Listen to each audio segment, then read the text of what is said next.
Now, after having understood the initial basis of this chapter, we'll now go through the sociological theories of power and power elite. Now, this question, which was asked in 2014, you'll get the answer of this question from this one. Power is not a zero-sum game. Discuss in with reference to Weber's and Parsons' views. Now, here in front of you, I'll discuss first the Weber thesis and the functionalist thesis. So, in the examination, you'll also do those, and after doing the differentiated part of these, you will just enumerate or go through certain other dimensions. You can quote certain sociologists here, or you can even give certain basic definitions here. So let us see what is power according to Weber. Now, according to Weber, if this is a system, he says that power is constant in that system. I mean, if there are two people, so if this person has more power, this will mean that the other person will have less power.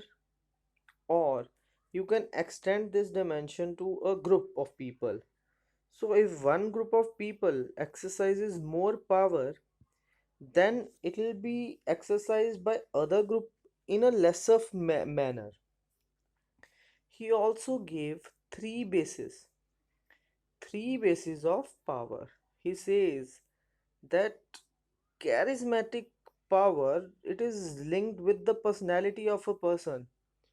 So I don't know you prefer which freedom fighter or leader, but always quoting Mahatma Gandhi ji is a good option here. So here, the other explanation which are being given here are just self-explanatory. So you can go through those. Now, in certain culture, the traditional authority is given a lot of precedence. I mean, the village headmans or the panchayat, the hereditary elected leaders, the religious leaders. So they'll have traditional authority. Now, here, though there is no codification, though it can be codified, but there are like the prevalent culture or the rules by which this society functions. Now, this is the modern face of power, that is the rational authority. So, when Weber explains what is bureaucracy, he will draw inference from this authority. Now, having understood the Weber thesis, we'll look at the functionalist thesis. Functionalists say that it is not necessary that power has to be exercised in a mutually exhaustive or exclusive manner. If a collective power increases, then society power also goes up. Power, because the major functionalist thesis is upon the system, upon the society. So it says that power is held by a society in itself rather than its individual components. Now, Parsons gave the concept of functionally important positions. So, in a democracy, you can draw the inference from the democracy. Now, in a democracy, there are certain positions which are very important, like the ministers, the cabinet ministers, PMO, like those. These positions ensure that there is cooperation among the various individual constituents and reciprocity in the society.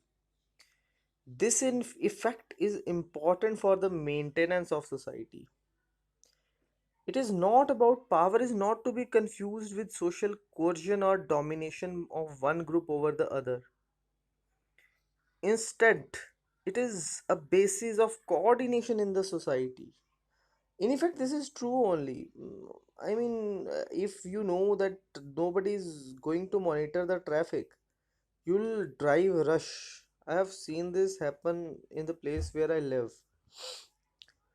So, you can always quote the example of democracy in this aspect, and comparison is being drawn in between money, vote, and influence. This line is very much trivial, you can go through it.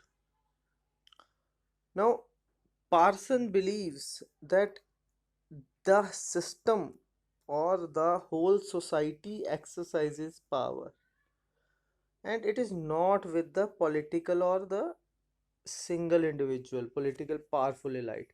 Now the thing is, it these theses can be used against or in the criticism of power elite theories, which we are going to look at next.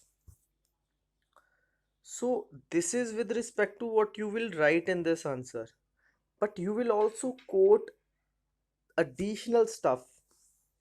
Now here, if Marxist, you know the theory of dialectics, I mean, there will be an economic base which will be overrunning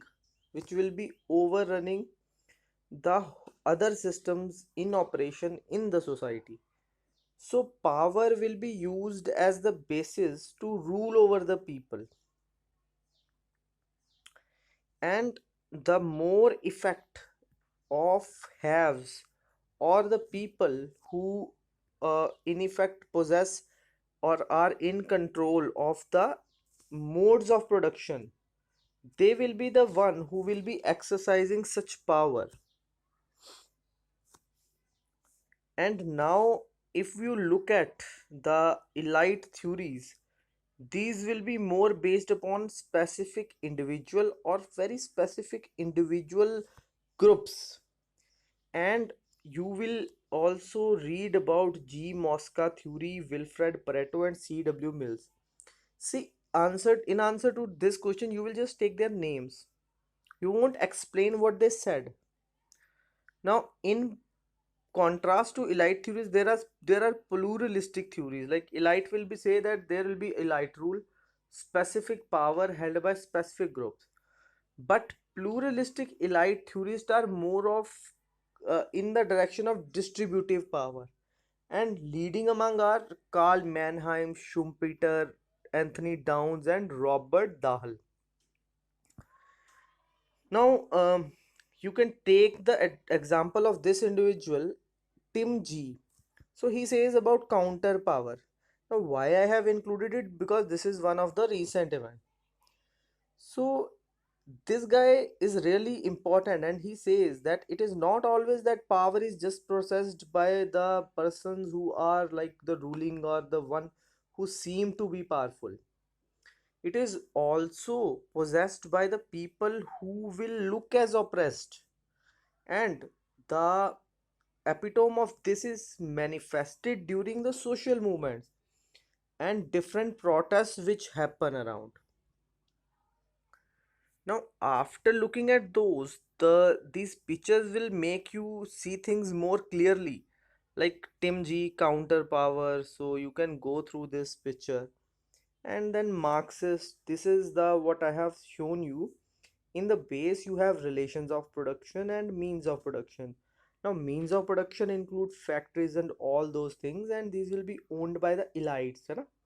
And by but the relations of production will include the employers as well as employees and the relationship between them also. And other superstructural components will be these.